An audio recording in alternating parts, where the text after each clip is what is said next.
가장 가치 있는 일이다 생각하면서, 그래서 각자 자신이 가장 가치 있다라고 생각하는 일에 자신의 노력과 시간과 돈을 아낌없이 사용하곤 합니다.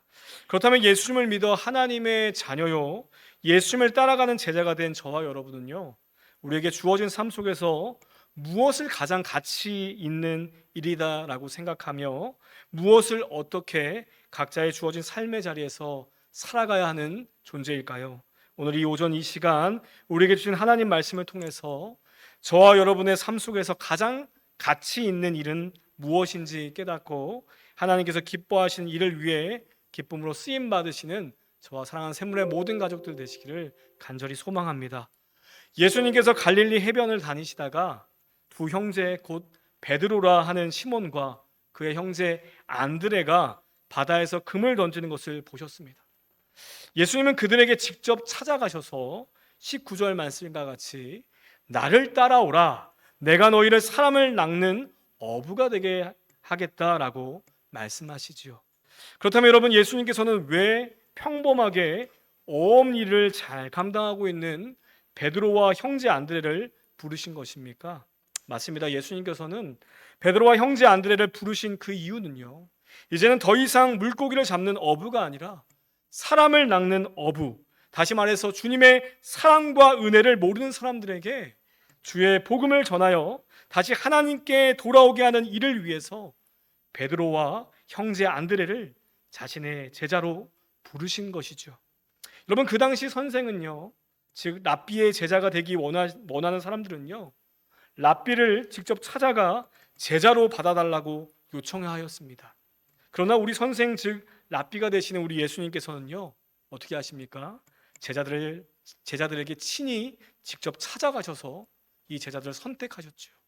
여러분, 이와 같이 예수님께서는요, 제자들을 직접 선택하신 것은 바로 예수님과 제자들의 관계가 단순히 랍비와 제자의 관계가 아니라 하나님이 이스라엘을 선택하셨듯이 주권적인 선택의 관계 아래 있음을 알게 해주는 가장 중요한 대목 중에 하나죠. 사랑하는 여러분, 저와 여러분께서도요, 저와 여러분이 하나님의 자녀가 되고 싶어서, 주님을 따르는 제자가 되고 싶어서 하나님의 자녀요, 주님을 따르는 제자가 된 것이 아닙니다.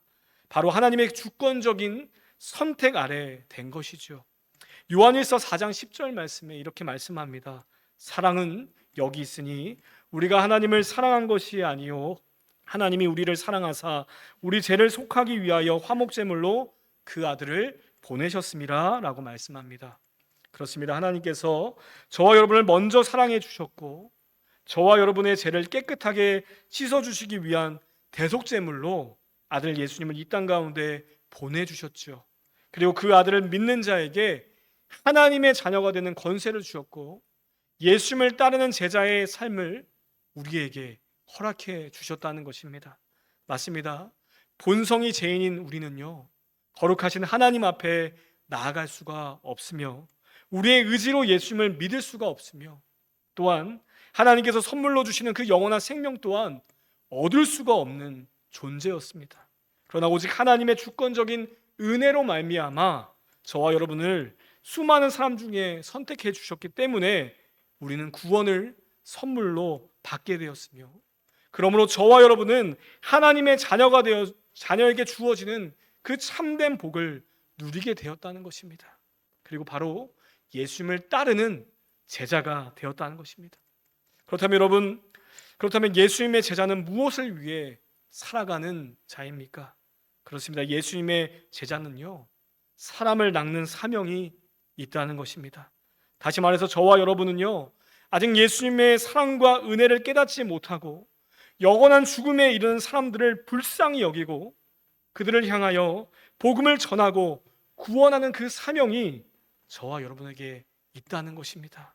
여러분, 이 사실을 정말 믿으십니까? 나에게 하나님께서 허락하신 사명이, 사람을 낚는 사명이 저와 여러분에게 있다는 것을 믿으십니까? 맞습니다. 저와 여러분에게 가장 가치 있는 영혼 구원의 사명이 저와 여러분에게 분명히 있다는 것입니다. 이 일은요, 해도 되고 안 해도 되는 사명이 아닙니다. 예수님을 믿어 하나님의 자녀요, 하나님의 백성이 된 모든 사람이라면 꼭 감당해야 할 하나님께서 허락하신 사명이라는 것입니다. 여러분, 샘물에는 복음을 전하는 사명을 기쁨으로 감당하시는 환우님과 가족 그리고 샘물의 직원들이 많이 계십니다. 여러분, 이들의 공통된 마음은 무엇인 줄 아십니까? 바로 하나님께 받은 은혜와 사랑이 크고 놀라워서 그 은혜를 나 혼자 갖고 있을 수 없기 때문에 가장 가치 있는 그 복음을, 가장 위대한 그 하나님의 은혜와 사랑을요, 통증으로 고통받고 받으시는 그 환우님에게, 죽음에 대한 두려움으로 가득 찬 그 환우님께, 그리고 이 모든 짐을 함께 지고 계시는 그 사랑하는 가족들에게 전하고 있다는 것입니다.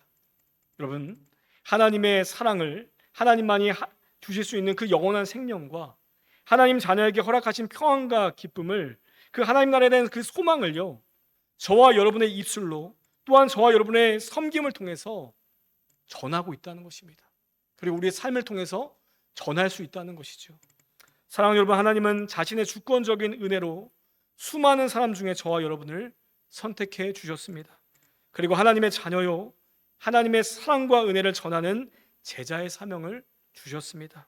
여러분, 이 사실을 꼭 기억하며 하나님께서 저와 여러분을 부르신 그날까지 우리에게 주어진 그 삶의 자리에서 하나님께서 허락하신 은혜와 복을 누리며 아직 이 귀한 은혜를 깨닫지 못한 사람들에게 기쁨을 전하는 사명을 끝까지 감당하시는 저와 여러분의 삶이 되시길 간절히 소망합니다.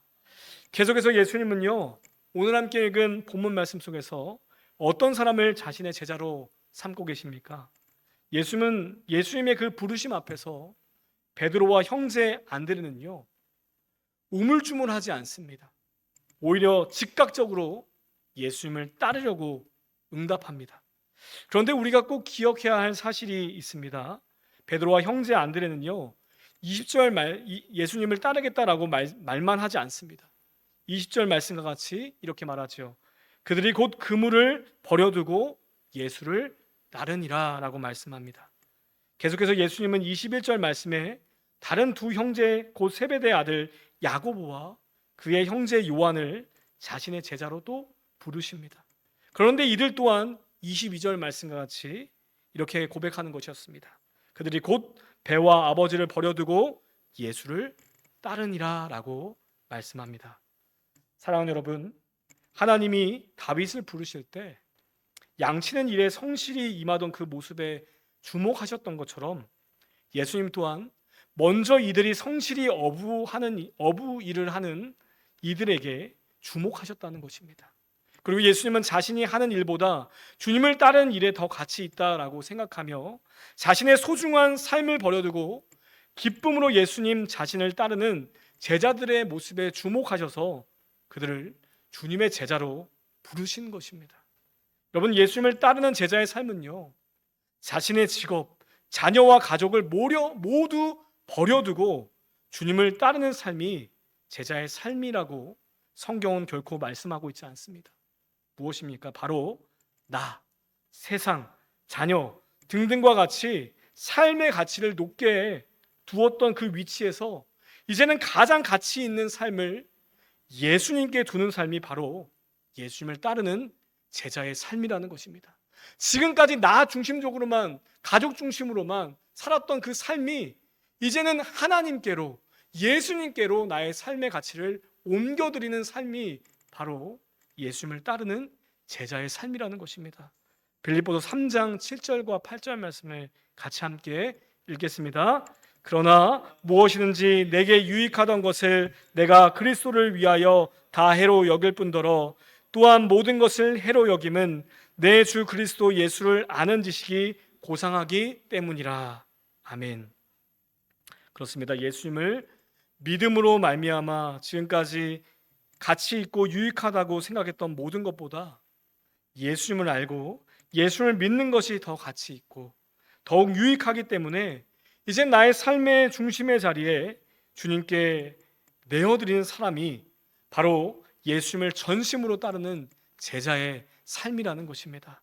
여기 계신 여러분은 오직 예수님께 높은 가치를 두며 이제는 더 이상 나의 만족과 유익을 구하는 삶이 아니라 나의 삶의 자리에 하나님의 나라와 그의 의를 구하며 하나님의 영광된 이름을 높이는 일에 기쁨으로 헌신하는 삶을 하루하루 살아가고 계십니까? 사랑하는 여러분, 하나님께 받은 이 사명은요 결코 은퇴가 없습니다. 주님께서 저와 여러분을 부르실 그날까지 예수님의 자녀로, 예수님의 제자로 살아가야 합니다.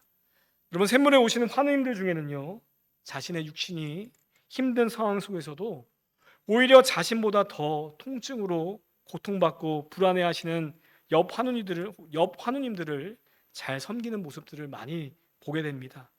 옆에 계시는 힘든 환우님을 위해 요양보호사님과 간호사님께 도움을 잘 받을 수 있도록 도움을 요청하기도 하고요. 뿐만 아니라 상대방의 종교가 다를지라도 겸손하게 진심을 담아 섬기는 모습을 많이 보게 됩니다. 여러분, 어떻게 이와 같은 일들을 할 수 있는 것입니까? 자신의 육신이 힘든 가운데도 어떻게 이 일을 감당할 수 있는 것입니까? 맞습니다. 바로 자신의 삶의 가치가 이 땅이 아니라 하나님 나라에 있기 때문이죠. 하나님 나라를 바라보고 소망하기에 예수님의 이름으로, 예수님의 사랑으로 끝까지 자기의 사명을 감당할 수 있는 것입니다. 여러분, 말씀을 맺겠습니다. 예수님을 따르는 제자는요 단순히 예수님을 믿는다라고, 나는 하나님의 나라가 있으면 믿어요, 하나님 나라에 들어갈 수 있는 믿음이 제게 있어요, 말만 하는 사람들이 아닙니다. 바로 하나님께서 저와 여러분에게 영원한 생명인 구원을 선물로 주신 것에 감사하며 이제 오직 하나님께 내 삶에 가장 높은 가치를 두고 하나님의 뜻에, 그분의 말씀에 순종하며 살아가는 것이 바로 예수님의 제자의 삶이라는 것입니다. 그리고 더 이상 나의 만족과 유익과 나의 영광이 아니라 하나님의 이름이 영광된 일에 살아가는 존재가 바로 저와 여러분의 삶의 목적이라는 것입니다. 여러분, 이 귀한 삶을 살아가고 싶지 않으십니까? 여러분, 이 삶을 살아갈 때 우리 하나님께서 함께 하시고 도와주시고 또 인도해 주실 줄 믿습니다. 이것이 가장 복된 삶이고 우리가 꼭 살아가야 할 사명의 삶이라는 것을 기억하며 어디에 있든지 무엇을 하든지 하나님께서 기뻐하시는 이 귀한 사명을 끝까지 사명을 감당하시는 저 여러분의 삶이 되시길 간절히 소망합니다. 아멘. 은혜와 사랑이 풍성하신 아버지 하나님,